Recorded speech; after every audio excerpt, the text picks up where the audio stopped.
നമസ്കാരം. ട്രംപിന്റെ അവകാശവാദങ്ങൾ നിഷേധിച്ച് ഇറാൻ. ടെഹ്റാനും വാഷിംഗ്ടണും തമ്മിൽ യാതൊരുവിധ ചർച്ചകൾ നടക്കുന്നില്ലെന്ന് ഇറാന്റെ വിദേശകാര്യ മന്ത്രാലയത്തെ ഉദ്ധരിച്ച് അർദ്ധ ഔദ്യോഗിക വാർത്താ ഏജൻസിയായ മെഹർ റിപ്പോർട്ട് ചെയ്തു. എണ്ണവില കുറയ്ക്കാനും തന്റെ സൈനിക പദ്ധതികൾ നടപ്പിലാക്കാൻ കൂടുതൽ സമയം കണ്ടെത്താനുമാണ് ട്രംപ് ഇത്തരം പ്രസ്താവനകൾ നടത്തുന്നതെന്ന് മന്ത്രാലയം കുറ്റപ്പെടുത്തി. മേഖലയിലെ സംഘർഷം കുറയ്ക്കാൻ ചില അയൽ രാജ്യങ്ങൾ മുൻകൈ എടുക്കുന്നുണ്ടെങ്കിലും അവരുടേതായ ആശങ്കകൾ ഈ യുദ്ധത്തിന് തുടക്കമിട്ട വാഷിംഗ്ടണിനെയാണ് അറിയിക്കേണ്ടതെന്നും പ്രസ്താവനയിൽ മന്ത്രാലയം കൂട്ടിച്ചേർത്തു. ഇറാനുമായി ചർച്ചകൾ നടക്കുന്നുണ്ടെന്ന ട്രംപിന്റെ അവകാശവാദങ്ങൾ ഇറാന്റെ വിദേശകാര്യ മന്ത്രാലയം പൂർണ്ണമായും തള്ളി. അതേസമയം ട്രംപിന്റെ പ്രഖ്യാപനത്തെ പരിഹസിക്കുകയായിരുന്നു ഇറാനിയൻ സ്റ്റേറ്റ് TV.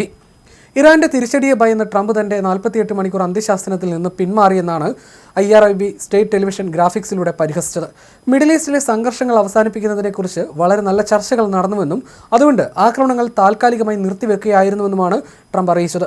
എന്നാൽ അത്തരത്തിൽ യാതൊരു ചർച്ചകളും നടന്നിട്ടില്ലെന്നും ട്രംപ് ഭയന്ന് പിന്മാറിയതാണെന്നും ഇറാനിയൻ മാധ്യമങ്ങൾ പരിഹസിച്ചു. ഹോർമസ് കടലിടുക്ക് തുറന്നു കൊടുത്തില്ലെങ്കിൽ ഇറാന്റെ ഊർജ്ജ നിലയങ്ങൾ ബോംബിട്ട് തകർക്കുമെന്ന് ട്രംപ് ഭീഷണി മുഴക്കിയിരുന്നു. ഇതിൽ നിന്നാണ് ഇപ്പോൾ ട്രംപ് പിന്നോട്ട് പോയിരിക്കുന്നതെന്നും ഇറാൻ പരിഹസിക്കുന്നു. അതേസമയം ഇറാനിയൻ ജനത ഒറ്റക്കെട്ടാണെന്നും തങ്ങളുടെ പരമാധികാരം സംരക്ഷിക്കാൻ സജ്ജരാണെന്നും ഇറാന്റെ തിരിച്ചടി അമേരിക്കയ്ക്കും അവരുടെ പ്രാദേശിക ഏജന്റുമാർക്കും കാലങ്ങളോളം ഓർമ്മിക്കത്തക്ക രീതിയിൽ അത്യന്തം വേദനാജനകവും ഖേദകരമായിരിക്കുമെന്നും ഇറാൻ മുന്നറിയിപ്പ് നൽകി. ഒരു സ്വതന്ത്ര രാജ്യത്തിനും ഐക്യരാഷ്ട്രസഭയിലെ അംഗത്തിനുമെതിരെയുള്ള ഈ ഭീഷണി വ്യക്തമായ അധിനിവേശവും യുദ്ധക്കുറ്റവുമാണ്. പശ്ചിമേഷ്യയിൽ അരക്ഷിതാവസ്ഥ വ്യാപിപ്പിക്കുന്നതിനുള്ള അപകടകരമായ നീക്കമാണിതെന്നും ഇറാൻ വിലയിരുത്തുന്നു. മേഖലയിലെ സമാധാനത്തിന് എന്നും പ്രതിജ്ഞാബദ്ധമാണെങ്കിലും ദേശീയ താൽപര്യങ്ങൾക്കെതിരായ ഭീഷണികൾക്ക് മുന്നിൽ നിശബ്ദത പാലിക്കില്ലെന്നും ഇറാൻ വ്യക്തമാക്കി. ഇറാന്റെ ഇന്ധന ഊർജ്ജ അടിസ്ഥാന സൗകര്യങ്ങൾക്ക് നേരെയുള്ള ഏതൊരു ആക്രമണത്തിനും ശത്രുവിൻ്റെ എല്ലാ റെഡ് ലൈനുകൾക്കും അപ്പുറത്തുള്ള അതിശക്തമായ മറുപടി നൽകും. ഇറാന്റെ സുപ്രധാന കേന്ദ്രങ്ങൾ ആക്രമിക്കപ്പെട്ടാൽ ഉടൻ തന്നെ ഈ മേഖലയിലുള്ള അമേരിക്കയുടെയും സയനിസ്റ്റ് ഭരണകൂടത്തിൻ്റെയും എല്ലാ ഊർജ്ജ നിലയങ്ങൾക്കും IT കേന്ദ്രങ്ങൾ ശുദ്ധജല പ്ലാന്റുകളും ഇറാന്റെ തകർപ്പൻ തിരിച്ചടിയുടെ പരിധിയിൽ വരുമെന്നും ഇറാൻ മുന്നറിയിപ്പ് നൽകി.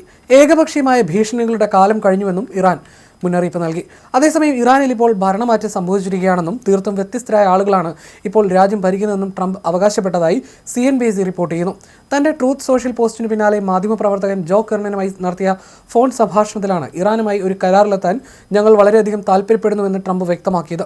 യുദ്ധം അവസാനിപ്പിക്കുന്നതുമായി ബന്ധപ്പെട്ട് ഫലപ്രദമായ ചർച്ചകളിൽ താൻ ഏർപ്പെട്ടിരിക്കുകയാണെന്ന് ട്രംപ് പറഞ്ഞതിന് പിന്നാലെയായിരുന്നു ഈ പരാമർശം. എന്നാൽ അത്തരത്തിലുള്ള യാതൊരു ചർച്ചകളും നടക്കുന്നില്ല എന്നാണ് ഇറാൻ വീണ്ടും ആവർത്തിക്കുന്നത്. ഓപ്പറേഷൻ എപ്പിക് ഫ്യൂറി ആരംഭിച്ചതു മുതൽ ഇറാന്റെ ഉന്നതരായ പല ഭരണാധികാരികളും കൊല്ലപ്പെട്ടിട്ടുണ്ട്. സംഘർഷത്തിന്റെ ആദ്യ മണിക്കൂറുകളിൽ തന്നെ മുൻ പരമോന്നത നേതാവ് ആയത്തുള്ള അലി ഖമേനി കൊല്ലപ്പെട്ടിരുന്നു. ഇതിനു പുറമെ ഇറാന്റെ സുരക്ഷാ തലവനായിരുന്ന അലി ലാരിജാനി, ഇന്റലിജൻസ് മന്ത്രി ഇസ്മായിൽ ഖദീബ് തുടങ്ങിയവരും കൊല്ലപ്പെട്ടിരുന്നു.